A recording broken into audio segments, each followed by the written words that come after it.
তিতাবৰ লেটেকু গাঁৱত বনৰীয়া হাতীৰ উপদ্ৰৱ। তিতাবৰ নগৰৰ লেটেকু গাঁৱত বনৰীয়া হাতী জাকৰ লগতে এটা প্ৰকাণ্ড দঁতাল হাতীৰ উপদ্ৰৱত নিশা হলে সেই অঞ্চলৰ ৰাইজ দিশহাৰা হৈ পৰিছে।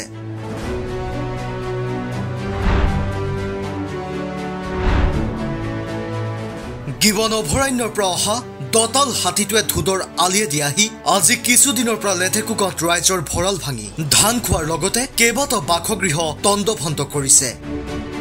কাষতে থকা বন বিভাগত ৰাইজে খবৰ দিয়াৰ পাছতো বন বিভাগৰ লোক বহু পলমকৈ ঘটনাস্থলীত উপস্থিত হৈ যদিও হাতীটো কাটৰে পঠোৱাৰ বাবে কোনো ধৰণৰ ব্যৱস্থা গ্ৰহণ নকৰাৰ লগতে স্থানীয় ৰাইজক নিৰাপত্তাৰ ক্ষেত্ৰতো কোনো ধৰণৰ বিশেষ ব্যৱস্থা গ্ৰহণ নকৰা বন বিভাগৰ ওপৰত ৰাইজ ক্ষোভিত হৈ পৰিছে। সকলো ৰাইজকে এইটোৱে জনাব বিচাৰোঁ যে আমাৰ বন বিভাগৰ পৰা আমাক মানে কি সুৰক্ষা লাগে। আমাৰ এতিয়া 4-5 দিনত ধৰি আমি মানে বৰ অসুখীয়া টাইপৰ হৈ আছোঁ যে ৰাতিয়ে দিনে টোপনি নাইকিয়া হৈছে। আমাৰ সময় মিলা নাই যে আমি ক'ত কি কৰিম, কেনেকৈ থাকিম। তাকে গোটেইবোৰ ঘৰ দুৱাৰ মানে ভাঙি নষ্ট কৰিছে। তাকে হাতী বনৰীয়া এতিয়া কি আমাৰ চৰকাৰৰ ফালৰ পৰা আমি এটাই সুবিধা বিচাৰোঁ যাতে বন বিভাগে আমাক সুৰক্ষা নিৰাপত্তা দিয়ে বুলি। হাতীৰ এটা কথা কৈছোঁ যে যোনজন হাতী এইজন মানে কি অকল বোলে খাই বৈ যোৱা নহয়, এইজন মানে কি ঘৰ দুৱাৰ ভাঙি মানুহক মানে আঘাত কৰিব বিচাৰিছে। সেই তেনেকৈ বিভাগে আগতেও তেনেকৈ মানুহক মানে আঘাত কৰিছে, মাৰি মানে হেৰি কৰিছে। তাৰপৰা সেইটো বুলিয়ে নহয়, ফৰেষ্টৰ ডিপাৰ্টমেণ্টৰ কথা ক'বলৈ বিচাৰোঁ যে আপোনালোকে নিৰাপত্তা সেইটো বুলি নহয় যে কোনো চব জেগাতে দিব লাগে, কিন্তু য'ত নেকি হাতীবিলাক আহিছে তাতে দিয়ক। বোলে আমুক লেতুৱা বস্তিত বোলে আছোঁ, বোলে ক'ৰবাত বোলে আধালকটীয়া আছোঁ, তেনেকৈ বোলে আপোনালোকে মানে কিন্তু এটা হেৰি দি আছে, আপোনাৰ ভাবুকি দি থকা টাইপৰ কথা হৈছে যে আমাক মানে ঠগি থকা নিচিনা।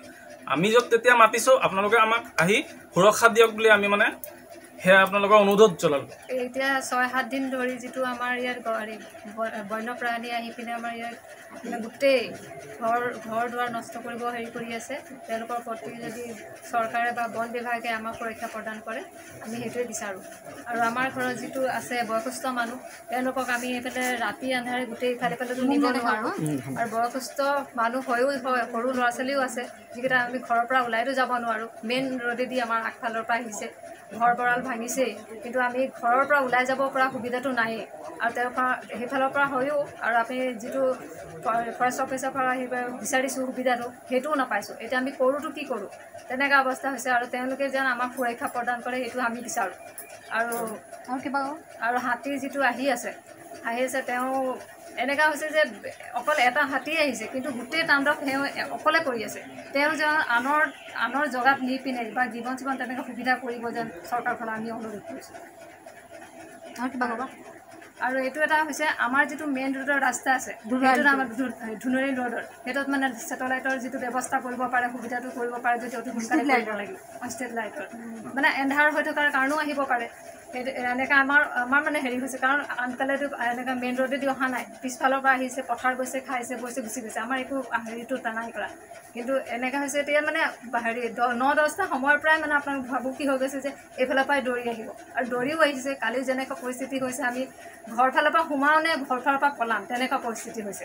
তেনেকুৱাতে বাবা দুখ পাইছেহি, দুখ পাই তেনেকুৱাতে আমি মানে বহুত বেছি মানে প্ৰাণ মানে বচাব বিচাৰিছোঁ। তেওঁলোকে অলপ গুৰুত্ব দিয়া যায়।